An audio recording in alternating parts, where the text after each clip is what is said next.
목회자에게 가장 어려운 설교가 언제냐? 그러면 절기 설교를 할 때입니다. 3월 달이 되면 부활절 설교를 해야 됩니다. 매년 부활절이 다가오면 똑같은 본문을 가지고 부활절 설교를 해야 되고, 또 여름을 지나고 가을이 되면 추수감사절이 되면 추수감사에 대한 설교를 또 해야 되고, 또 12월 성탄절이 되면 주님의 탄생을 축하하는 또 성탄절의 설교를 또 해야 됩니다. 다 아는 내용인데 또 하고 또 하고 추석이 되고 구정이 되면 또 이 본문을 가지고 또 설교를 하게 됩니다. 여러분, 절기 설교는 우리의 정체성을 형성시켜 주는 것입니다. 나는 누구냐? 나는 무엇을 믿느냐? 내가 믿는 하나님은 무엇이냐? 정체성을 세워주는 것이 절기 예배입니다.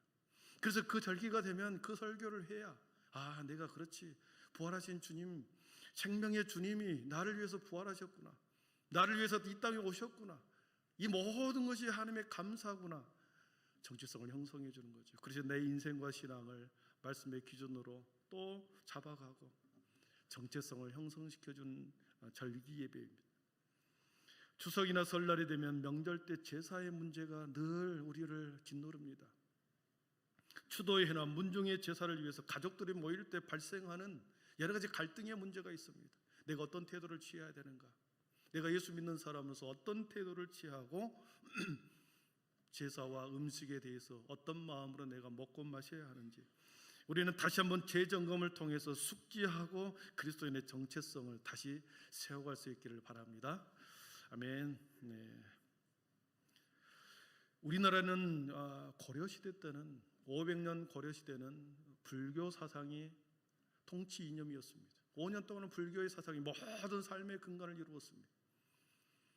그리고 조선의 600년의 이 시간 동안은 유가의 사상, 유교 중심을, 유교적 사상을 가지고 바탕에 그 뿌리를 두고 모든 문화, 정치, 사상, 심성, 의례 모든 것을 유교적인 입장에서 유가의 가르침을 따르고 우리의 삶의 저변에 600년이라는 시간이 흘러온 거지.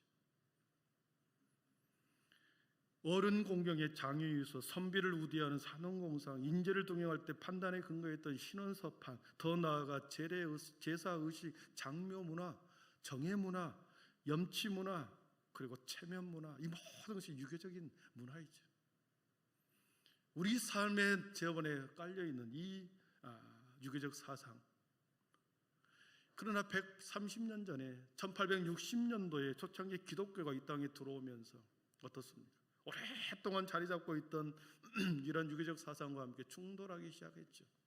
가장 대표적으로 제사의 문제였고, 또 축첩의 문제였고, 음주의 문제였고, 골초와 노름의 문제였습니다. 서양 선교사들이 바라볼 때 조선이라고 하는 이 나라가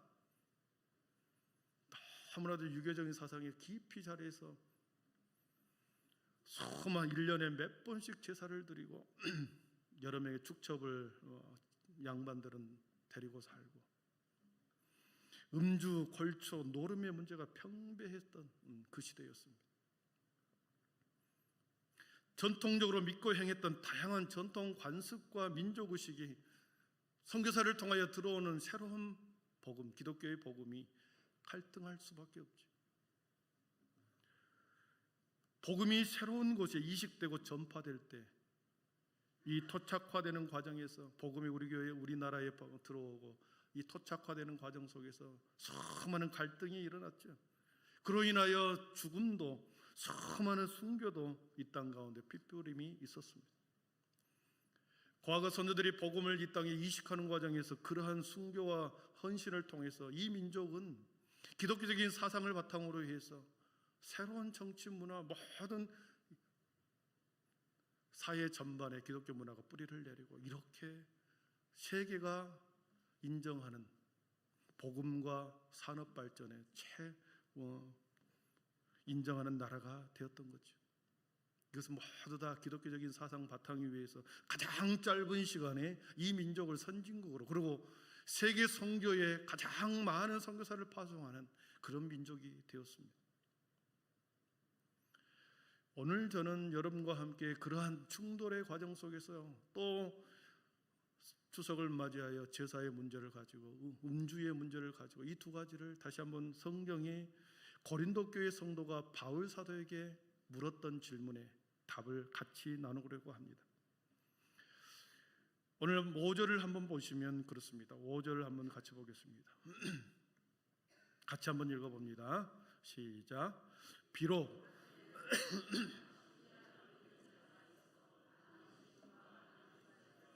그렇습니다. 비록 하늘에나 땅에나 신이라 불리는 자가 있어 많은 신과 많은 주가 있다. 사랑하는 성도 여러분, 이 땅에는 하늘과 땅에 많은 신들이 있는 것처럼 보여서 사람들이 다양한 많은 신과 많은 주를 모시고 살아갑니다.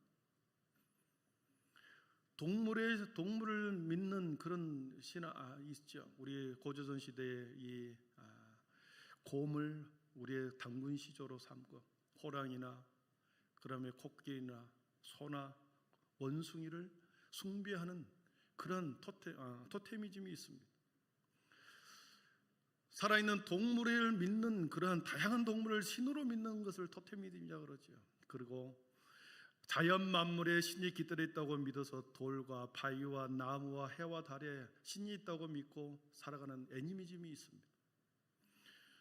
고린도 교회 지역의 지중해 연안에도 사람들이 살아가면서 다양한 신들이 많았습니다. 아프리카 오주에도 전혀 문명이 들어가지 않는 그곳에서도 신이 그들이 믿는 토착신이 있었습니다.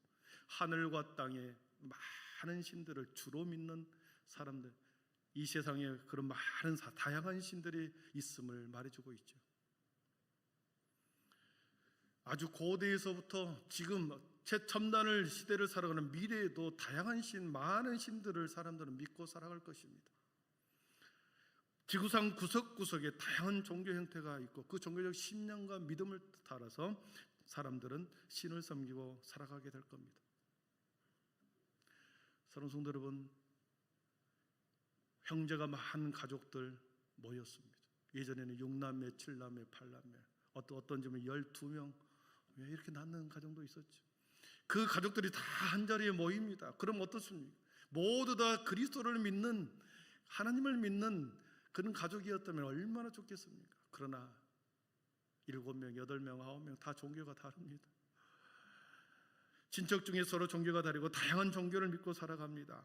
어떤 사람은 어떤 친척은 종교의 역기능을 강조하여 나는 종교를 안 갖겠다, 무신론으로 살아가는 그러한 가족도 있습니다. 또한 다른 종교뿐만 아니라 무신 종교를 갖지 않는 가족도 있지만 가족 중에 이단 사이비에 빠진 사람도 있습니다. 그러면 어떻습니까? 형제라는 한 핏줄로 모여서 추석과 설을 맞이하는데 이단과 사이비에 빠져 있는 사람, 가족이 있다 그러면 어떻습니까? 긴장 관계를, 미묘한 신경전이 펼쳐집니다. 저희 사촌 누나와 그 형님이 매우 저랑 친했습니다. 그런데 어느 날 추석에 가봤더니 여호와 증인에 빠져 있었습니다. 제가 신대 온다는 것을 알고 있었고, 그래서 가까이 오지도 않고 신경전을 펼치는 겁니다. 서로 눈치를 보며 서로의 흠을 발견하려고 하고 신의 우월성을, 자신이 믿는 우월성을 강조하려고 오버를 합니다. 오버가 맞습니까? 오바가 맞습니까? 오바를 해버립니다. 그러나 오늘 말씀 보십시오. 6절을 보십시오. 우리 함께 6절을 읽어보겠습니다. 시작. 그러나 우리에게는 한 하나님 곧 아버지가 계시니 만물이 그에게서 났고 우리도 그를 위하여 있고 또한 한 주 예수 그리스도께서 계시니 만물이 그로 말미암고 우리도 그로 말미암아 있느니라. 아멘.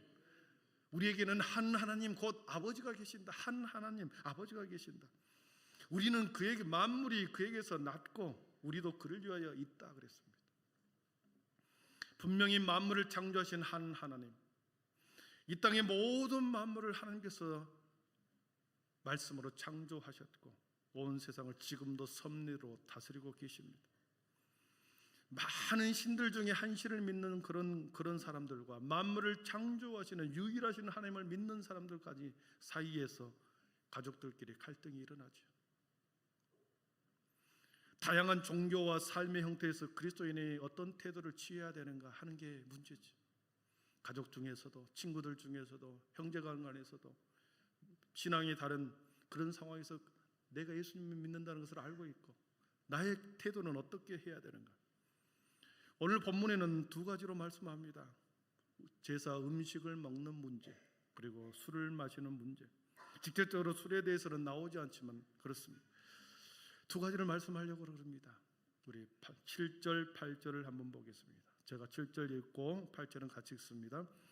그러나 이 지식은 모든 사람에게 있는 것은 아니므로 어떤 이들은 지금까지 우상에 대한 습관이 있어 우상의 제물로 알고 먹은 거로 그들의 양심이 약하여지고 더러워지느니라. 같이 읽습니다. 음식은 우리를 하나님 앞에 내세우지 못하나니 우리가 먹지 않는다고 해서 더 못 사는 것도 아니고 먹는다고 해서 더 잘 사는 것도 아니라. 아멘. 여러분, 음식이라고 하는 것은 우리 육체의 생명을 유지하기 위해서 먹는 것이 음식이죠. 하나님 앞에 내세우지 못한다. 먹고 마시는 것에 있어서 음식에 있어서 어떤 귀신이 붙었다, 음식에 귀신이 붙었다 말하지만 여러분, 육체의 생명을 유지하기 위한 식물에 불과하는 거죠. 음식 자체에는 우리의 신앙에 아무런 영향을 미치지 않습니다. 그리고 하나님께서 이 모든 만물을 만드시고 우리들에게, 인간들에게 맡겼습니다. 다스리고 생육하고 번성해라. 원칙상 먹어도 되는 모든 것을 다스리게 하는 하나님의 허락이 있었죠. 그래서 음식을 먹는 것에 있어서 만물 가운데 특별히 그것이 제사의 음식이든 우상에 드려졌던 제물이든 창조하신, 만물을 창조하신 하나님 우리에게 허락했기 때문에 이 생명의, 이 음식에 대해서는 매우 아무런 문제가 없다. 하나님 앞에서 우리가 주장할 수 없고 하나님 앞에 내세우지 못한다.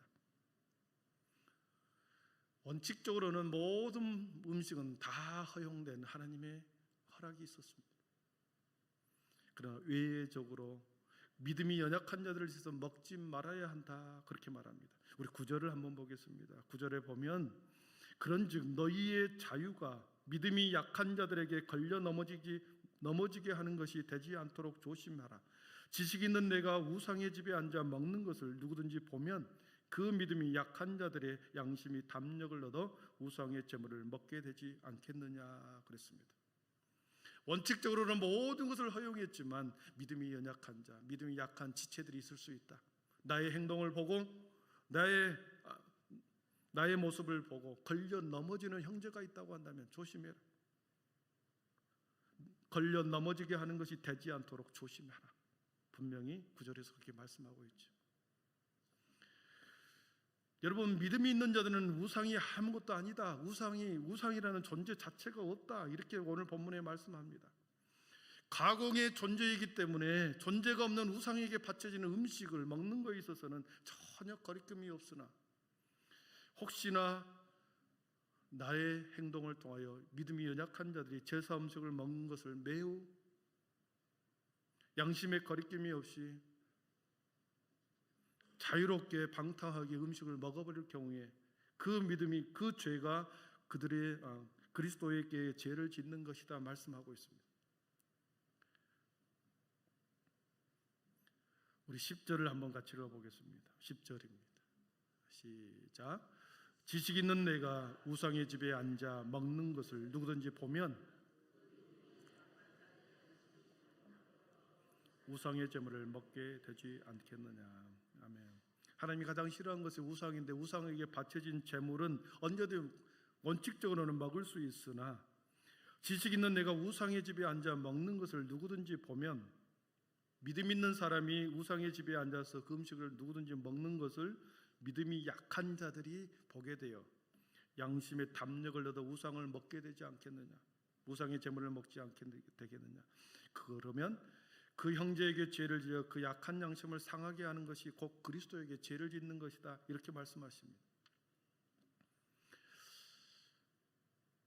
여러분, 제사 음식이 차려져 있었을 때 여러분의 마음속에 양심에 꺼리낌이 있고 도저히 먹을 수 없다, 그러면 어떻게 해야 되겠습니까?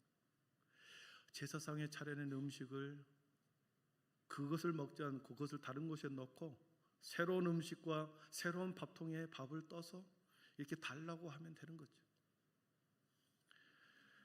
바울 사도의 믿음의 결단이 있었습니다. 우상을 제물 먹는 문제에 대해서 제사 음식을 먹는 것에 있어서 해답을 주기 위해서 자신의 결단을 13절에서는 이렇게 분명히 말합니다. 우리 13절 같이 읽어봅니다. 시작. 그러므로 만일 음식이 내 형제를 실족하게 한다면 나는 영원히 고기를 먹지 아니하여 내 형제를 실족하지 않게 하리라. 아멘.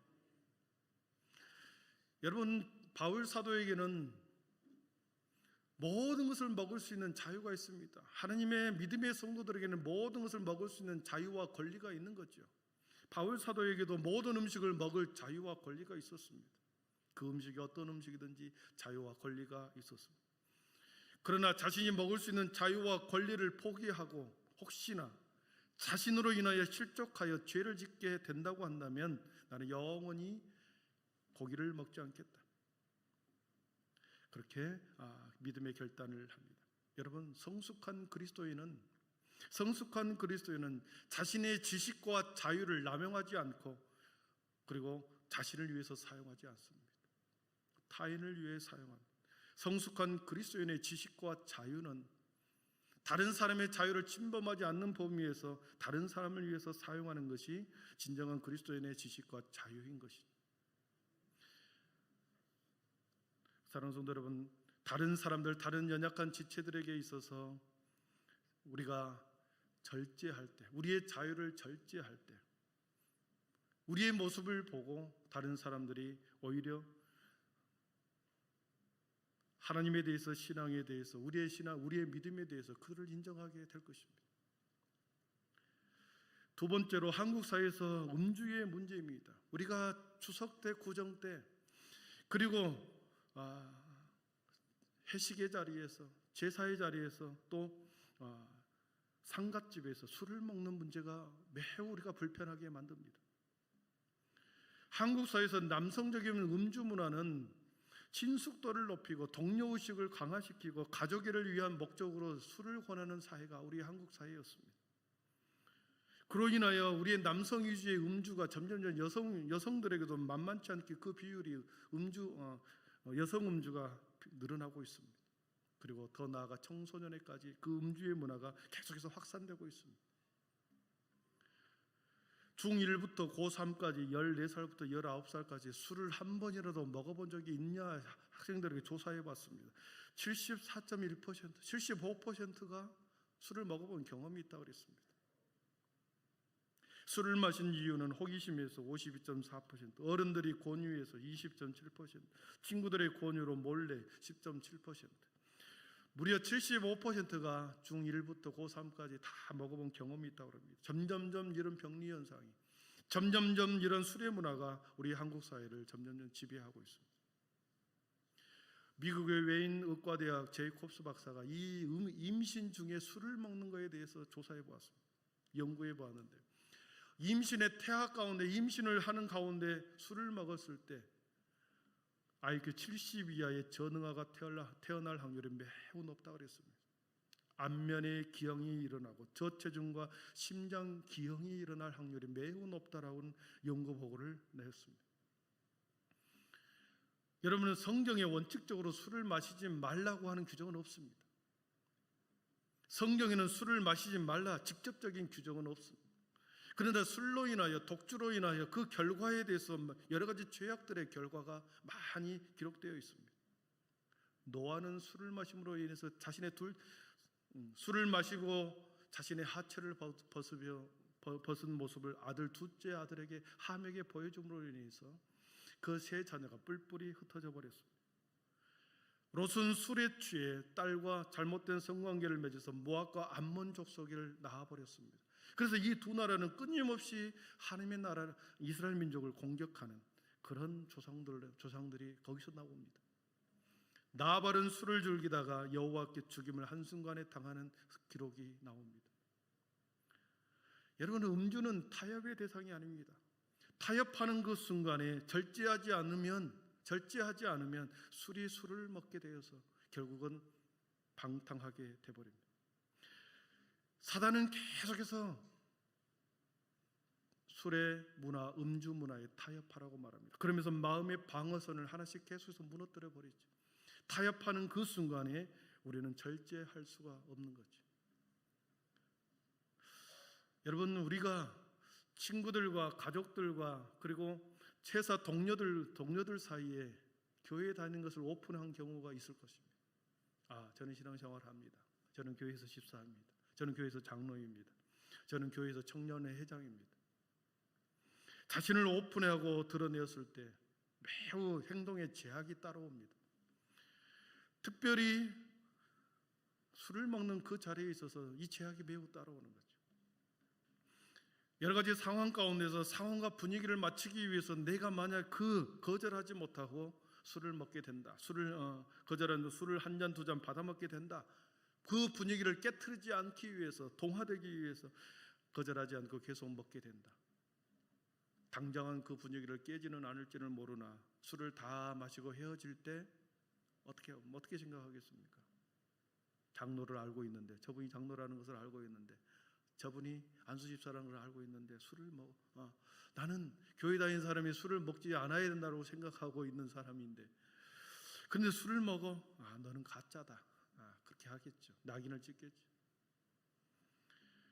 술을 받아 마시는 나의 모습을 옆에서 지켜보던 다른 가족이나 자녀들이나 회사 동료들이 나의 모습을 보고 신앙과 믿음을 가지려고 했다가 실망하여 갖지 않는다고 한다면 그 죄는 내가 받는 것이죠. 그래서 사랑하는 성도 여러분, 처음부터 다른 가족들에게나 친구들과의 모임에서 초상집 상가에서 우리가 타협하지 않고 거절해 보십시오. 앞에서는 분위기를 깬다, 술맛이 떨어졌다, 딱 한 잔만 해라, 이렇게 회유를 하지만 그 분위기에 동조하지 않고 내가 타협하지 않고 거절했을 때 그 분위기는 싸하게 될지는 모르나 집에 돌아갈 때 어떻게 생각하겠습니까? 너는 진짜다, 이렇게 말하지 않겠습니까? 너는 그래도 믿음을 지키려고 노력하는 사람이구나, 다시 우리를 볼 것입니다. 사랑하는 성도 여러분, 모든 그리스도인의 태도는 사랑으로 덕을 세워야 합니다. 오늘 말씀 1절과 2절을 한번 보겠습니다. 우상 제물에 대해서 이렇게 바울 사도는 시작합니다. 1절과 2절 같이 읽어봅니다. 우상의 제물에 대하여는 우리가 다 지식이 있는 줄을 사랑은 덕을 세우나니. 아멘. 누구든지 무엇을 아는 줄로 생각하면 아직도 마땅히 알 것을 알지 못하는 것이요. 그랬습니다. 3절은 또 누구든지 하나님을 사랑하면 그 사람은 하나님도 알아주시느니라. 그랬습니다. 우리가 다 지식이 있는 줄을 아나 지식은 교만하게 하고 사랑은 덕을 세운다. 그랬습니다. 여러분, 사랑이 없는 지식은 덕이 없는 교만일 뿐입니다. 제가 계속해서 말하지만 사랑에 빠져버린 구제 섬김은 자선사업에 불과하다고 그랬습니다. 사랑에 빠져버린 예배, 가식적인 예배일 수밖에 없습니다. 교회를 섬기는 것, 다른 사람을 돕고 섬기는 모든 그 밑바탕은 사랑의 바탕이 되어야 한다는 것이죠. 왜냐하면 사랑은 덕을 세우기 때문에 그렇습니다. 사랑으로 우리는 예배해야 하고, 사랑으로 다른 사람을 섬겨야 하고, 사랑으로 봉사해야 하고, 사랑으로 우리 가족을 섬겨야 된다는 거죠. 만약 사랑이 빠져버리고 지식으로 모든 것을 다루려고 할 때 지적인 우월감에 빠져서 남을 가르치려고 합니다. 사랑이 결여된 지식은 덕이 없는 교만으로 흐를 수밖에 없다고 그랬습니다. 여러분, 귀신도 예수님을 하나님의 아들인 줄 알았습니다. 지식적으로 예수님이 하나님의 아들인 것을 귀신이 알았습니다. 그들은 예수님을 아는 지식으로 예수님을 죽여버린 거죠. 지식이 그렇게 무서운 것입니다. 사랑이 없기 때문에 귀신이 사랑이 함께하지 않았기 때문에 아는 지식으로 예수님을 죽였던 거죠. 그러나 참된 지식은 사람을 겸손하게 합니다. 2절 말씀처럼 만일 누구든지 무엇을 아는 줄로 생각하면 아직도 마땅히 알 것을 알지 못하는 것이요. 그랬습니다. 무엇을 아는 줄로 생각하는 그 순간 아는 것이 아니다. 소크라테스도 그렇게 말했습니다. 내가 아는 모든 것은, 내가 이 땅에 아는 모든 것은 내가 아무것도 모른다는 사실이다. 얼마나 겸손의 표현입니까? 참된 지식이 무엇인가? 예수 그리스도의 사랑, 겸손, 그 사랑의 바탕을 둔 섬김, 그것입니다. 고린도서 13장 8절에 예수님 바울 사도가 고린도 교회 성도들에게 사랑에 대해서 8절, 9절, 10절에서 이렇게 말씀합니다. 사랑은 언제까지나 떨어지지 아니하되 외연도 패하고 방언도 그치고 지식도 패하리라. 우리는 부분적으로 알고 부분적으로 예언하니 온전한 것이 올 때는 부분적으로 하던 것이 패하리라 그랬습니다. 사랑은 모든 것을 완전하게 하고 사랑은 덕을 세우고 이 사랑을 통하여 우리는 예수님을 닮게 되는 것입니다. 말씀을 정리합니다. 사랑의 수고로 덕을 쌓는 추석 명절이 되기를 축복합니다. 추석 명절에 우리 모두 주님의 사랑으로 모든 것을 감당하십시다. 음식을 장만하고 친척들을 만나고 제사를 지내고 종교적인 다른 가족을 대하고 친지들을 대할 때 사랑으로 겸손으로 우리의 자유가 남용되지 않도록 그렇게 추석의 연휴를 보낼 수 있기를 축복합니다. 그 사랑이 우리의 믿음의 가족을 하나 되게 할 것이고 편견 없이 부분적인 모든 것을 폐하고 추석 연휴가 행복한 추석이 될 줄 믿습니다. 기도하겠습니다.